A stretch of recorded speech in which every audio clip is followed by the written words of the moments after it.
जरा सोचिए, जो दल मिलकर चुनाव लड़ रहे हैं वो एक दूसरे के उम्मीदवारों को ही हराने की बात क्यों कर रहे हैं? क्या यह सिर्फ एक दोस्ताना संघर्ष है या फिर एक बड़े सियासी भूचाल का संकेत? और क्या 1 करोड़ नौकरियों का वादा हर परिवार को सरकारी नौकरी देने के वादे पर भारी पड़ेगा?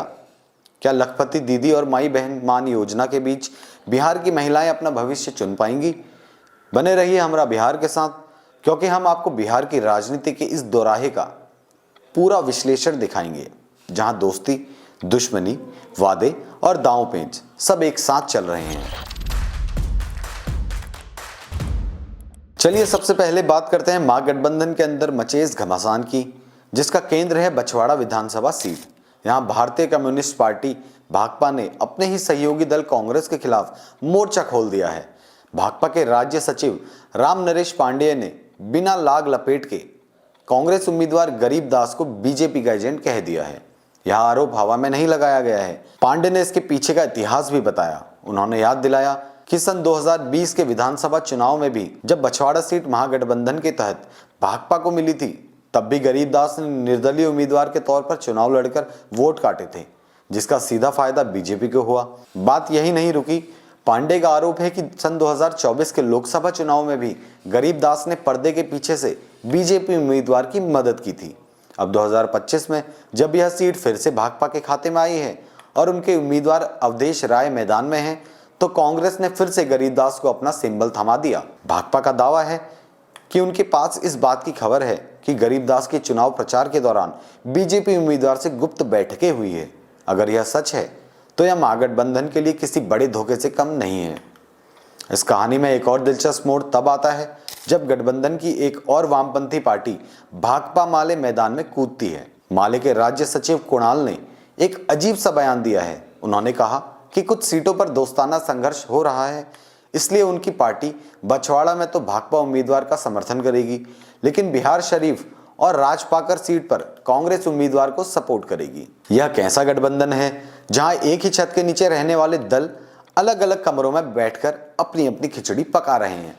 जाहिर है एनडीए इस पूरे तमाशे पर मजे ले रहा है। एनडीए के नेता कह रहे हैं कि जो दल आपस में एक सीट पर तालमेल नहीं बैठा पा रहे हैं, वो बिहार की 13 करोड़ जनता का भविष्य क्या तय करेंगे। अब आते हैं उस मुद्दे पर जिसका सीधा असर आप और हम पर पड़ेगा, यानी चुनावी घोषणा पत्र।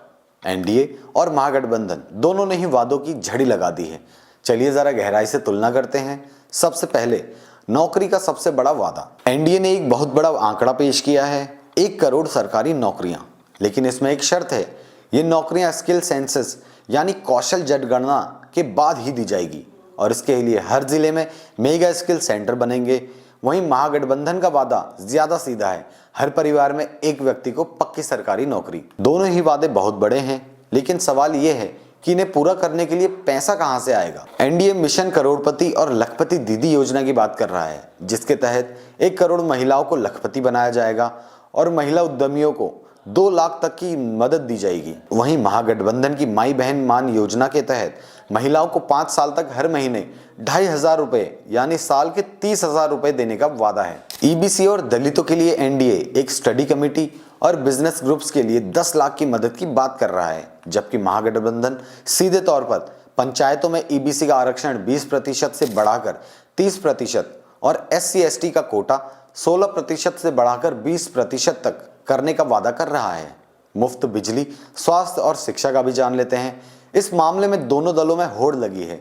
एनडीए 125 यूनिट मुफ्त बिजली देगा तो महागठबंधन 200 यूनिट। एनडीए आयुष्मान भारत की तरह 5 लाख का स्वास्थ्य बीमा दे रहा है, तो महागठबंधन जन स्वास्थ्य सुरक्षा योजना के तहत 25 लाख परिवारों को मुफ्त बीमा देगा। शिक्षा में एनडीए केजी से पीजी तक मुफ्त पढ़ाई का वादा कर रहा है, तो महागठबंधन 2000 एकड़ में एक विशाल एजुकेशन सिटी बनाने की बात कर रहा है। इंफ्रास्ट्रक्चर और धार्मिक पर्यटन का भी जान लेते हैं।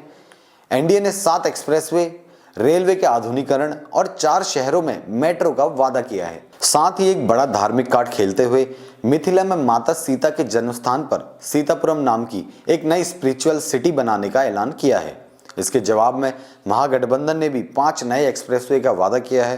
तो सवाल ये उठता है कि इन वादों के बीच जनता किसे चुनेगी और क्या महागठबंधन की आपसी लड़ाई का असर उसके प्रदर्शन पर पड़ेगा? एक तरफ एनडीए है जो एकजुट दिख रहा है, और विकास के साथ साथ धार्मिक, पर्यटन जैसे भावनात्मक मुद्दों को भी छू रहा है। यह चुनाव सिर्फ वादों का नहीं बल्कि भरोसे का भी है। बिहार की जनता को यह तय करना है कि वह एकजुट एनडीए के बड़े विजन पर भरोसा करती है या फिर आपसी मतभेदों से जूझ रहे महागठबंधन के सीधे आर्थिक वादों पर। आपकी इस पर क्या राय है? महागठबंधन की यह अंदरूनी कलह उसे कितना नुकसान पहुंचाएगी और एनडीए और महागठबंधन के घोषणा पत्र में कौन सा आपको ज्यादा व्यवहारिक लगा?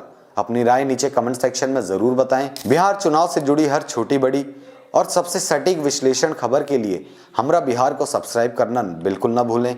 मिलते हैं अगले वीडियो में। धन्यवाद।